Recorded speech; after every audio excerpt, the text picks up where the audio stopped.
What if I told you you're not lazy, you're not unmotivated, you're not broken?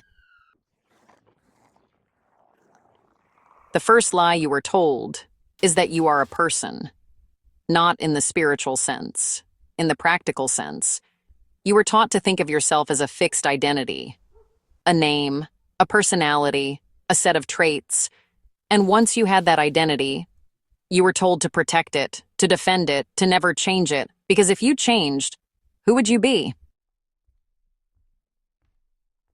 Here's the truth. Your brain is not lazy. It's defensive. You're not avoiding work. You're avoiding identity conflict.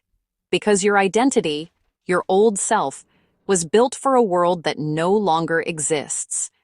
And now, you're being asked to become someone else. But your brain is refusing. Because it doesn't know who that is. The identity you were given was built in the industrial age. It was designed for a world where stability was rewarded, where people stayed in one job, where success meant climbing a ladder. And the lie that came with it was that if you were disciplined, you would succeed.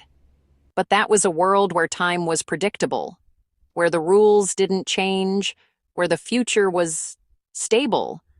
But today, nothing is stable. Everything is moving, and your old identity can't keep up.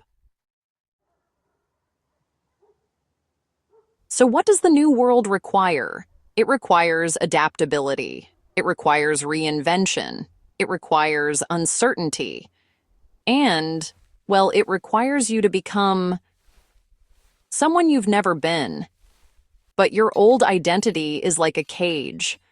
It was built to keep you safe. Now it's keeping you trapped. Here's the part most people never understand. You don't feel lazy because you lack motivation. You feel lazy because your current identity does not match your future self. This is what I call the identity gap, a mismatch between who you think you are and who you need to become. Your brain is built to preserve your identity, so when you try to change, it fights back. And it labels that resistance as laziness.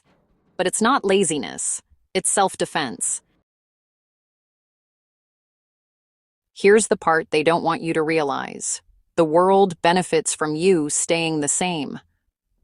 Because a stable identity makes you predictable, a predictable person is easier to control, easier to market to, easier to manipulate. And the system has been quietly training you to accept that identity, to trust it, to never question it. But the moment you start to evolve, the system loses control. So why do you feel stuck? It's because your identity is outdated. Your brain is actually defending the old version of you. And honestly, your current self just can't contain the future self you want to become. And so you procrastinate, you avoid, you distract yourself. Not because you're lazy, but because you're afraid of becoming someone else. So, how do you update your identity? First, you stop calling it laziness. It's not laziness, it's resistance. Second, you accept the fact that you will feel uncomfortable. Because honestly, identity change is not a motivation problem. It's a discomfort problem. Third, you create a new identity in small steps, not in one giant leap, because your brain will resist giant leaps. A new identity is built through repeated actions, not through willpower, not through motivation, but really through consistency. Here is the truth nobody tells you. You are not lazy. You are not broken. You are not failing. You are evolving. And your old identity is simply refusing to die. The moment you accept that, the moment you stop fighting yourself, is the moment you begin to grow.